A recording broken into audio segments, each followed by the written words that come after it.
Assalamualaikum warahmatullahi wabarakatuh. Bagaimana kabarnya Ananda Soli Solihah? Semoga Ananda Soli Solihah selalu berada dalam keadaan sehat walafiat, dan meskipun kita belajar di rumah, kita harus tetap semangat. Ananda Soli Solihah, sebelum kita memulai pembelajaran, mari kita berdoa terlebih dahulu. Berdoa dimulai.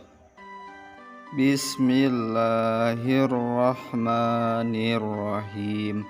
Rabbi zidni ilman warzuqni fahman birahmatika ya arhamar rahimin.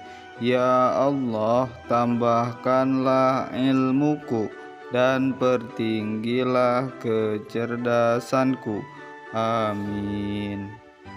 Ananda Soli Solihah, hari ini kita akan belajar pendidikan agama Islam. Materi kita yang selanjutnya adalah huruf hijaiyah bersambung.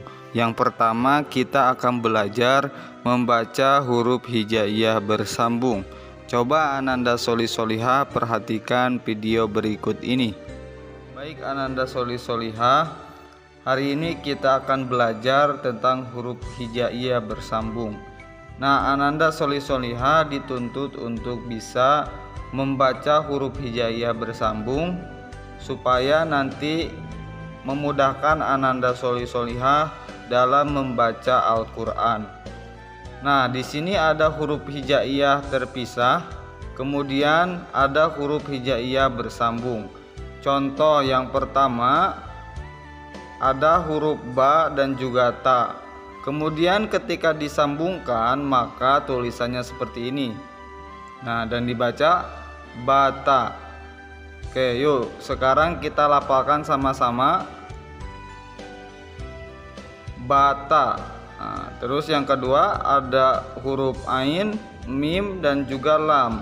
Kemudian ketika digabungkan menjadi seperti ini tulisannya. Nah, dibaca amila. Oke, yang ketiga fahima. Dibaca fahima. Nah, tulisannya seperti ini. Kemudian yang keempat duriba. Tulisan yang disambungkannya seperti ini, duriba. Dibaca duriba. Kemudian ahadan, digabungkan hurufnya penulisannya seperti ini, ahadan. Nah, dibacanya ahadan. Nah, dan seterusnya. Nanti coba Ananda Soli Solihah perhatikan bukunya, kemudian di rumah dibaca satu-satu. Yang kedua kita akan belajar menulis huruf hijaiyah bersambung. Nah, selain Ananda Soli Solihah dituntut untuk bisa belajar membaca huruf hijaiyah bersambung, Ananda Soli Solihah juga dituntut untuk bisa menulis huruf hijaiyah bersambung. Nah, sebetulnya menulis huruf hijaiyah bersambung ini Ustadz agak kesulitan ketika menyampaikannya dalam sebuah video pembelajaran, karena harus tatap muka langsung dan juga latihan langsung. Nah, tetapi tidak apa-apa, Ustadz hari ini akan menjelaskan secara intinya saja. Mudah-mudahan nanti ketika sudah luring kita bisa latihan menulis huruf hijaiyah. Nah, contoh di sini ada ini ada huruf hijaiyahnya di sini. Nah, yang pertama ada alif. Nah, ketika alif di awal itu dituliskannya seperti ini. Nah, kemudian kalau misalkan ada di akhir kalimat ditulisnya seperti ini. Contoh yang ada nih, ini huruf nun, kemudian ada alif, jadi na gitu. Kemudian yang kedua ada huruf ba. Nah, penulisan huruf ba ketika di awal kalimat penulisannya seperti ini. Kemudian bagaimana kalau di tengah? Nah, kalau di tengah penulisannya seperti ini. Dan kalau di akhir penulisannya seperti ini. Contoh babibu. Nah, kemudian yang selanjutnya sama huruf ta, ketika di awal penulisannya seperti ini, ketika di tengah penulisannya seperti ini, nah, ketika di akhir penulisannya bisa seperti ini, dan juga bisa tak marbutoh seperti ini ya.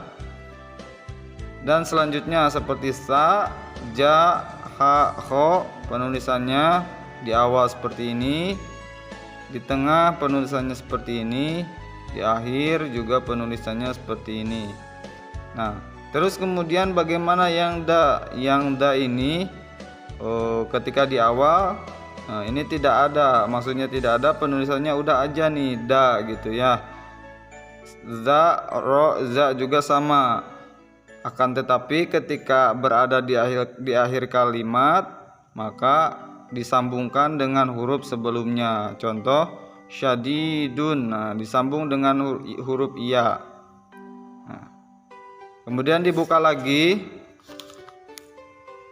yang sya sampai huruf nun, sama di awal penulisannya seperti ini, di tengah juga penulisannya seperti ini, dan di akhir juga penulisannya seperti ini.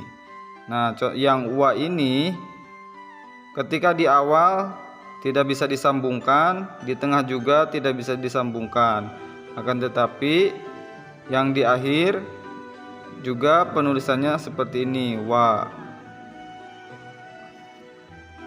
Nah, dan juga yang terakhir huruf H, ketika di awal sama penulisannya seperti ini, di tengah menjadi seperti ini, di akhir menjadi seperti ini. Contoh ha, hi, hu. Kemudian hamzah, nah, hamzah contohnya ketika di tengah juga penulisannya seperti ini.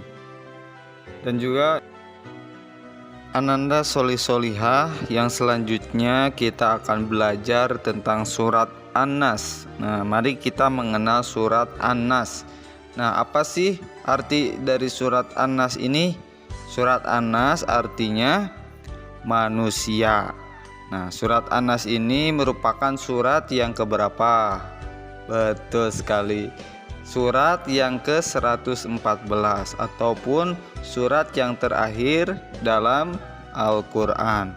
Nah, surat An-Nas ini diturunkan di Mekah, maka disebut surat Makkiyah. Nah, isi dari surat An-Nas ini adalah tentang ketuhanan Allah Subhanahu wa Ta'ala. Nah, dan jumlah ayatnya ada 6. Nah, Ananda Sholih Sholihah, Ustadz akan menjelaskan tentang pesan-pesan pokok surat An-Nas. Nah, surat An-Nas ini merupakan ataupun menjelaskan tentang ketuhanan Allah Subhanahu wa Ta'ala. Nah, karena Allah adalah Tuhannya manusia dan maharaja bagi manusia, dan Allah lah satu-satunya Tuhan yang wajib kita sembah. Nah, kita selaku manusia harus berlindung kepada siapa? Betul, kita harus berlindung kepada Allah Subhanahu wa Ta'ala dari apa? Dari godaan setan yang suka menjerumuskan manusia menuju kesesatan. Maka kita harus berlindung kepada Allah Subhanahu wa Ta'ala, dan hanya orang-orang yang berimanlah yang terhindar dari bisikan setan. Masya Allah, tabarakallah. Baik, sekarang kita mari sama-sama membacakan surat An-Nas beserta dengan artinya. Yuk, Bismillahirrahmanirrahim. Dengan nama Allah yang Maha Pengasih lagi Maha Penyayang. Qul a'udzu birabbin nas. Katakanlah, aku berlindung kepada Tuhan manusia. Malikin nas, raja manusia. Ilahin nas, sembahan manusia. Min syarril waswasil khannas, dari kejahatan atau bisikan setan yang bersembunyi. allazi yuwaswisu fi sudurin nas, yang membisikkan kejahatan ke dalam dada manusia, minal jinnati wan nas, dari golongan jin dan manusia. Nah, mudah-mudahan Ananda Sholih Sholihah dan kita semua terhindar dari bisikan setan. Nah, untuk tugas Ananda Sholih Sholihah semua di rumah, kerjakan halaman 18 soal latihan bab 1. Nah, untuk pembelajaran kita hari ini Ustadz cukupkan. Terima kasih. Assalamualaikum warahmatullahi wabarakatuh.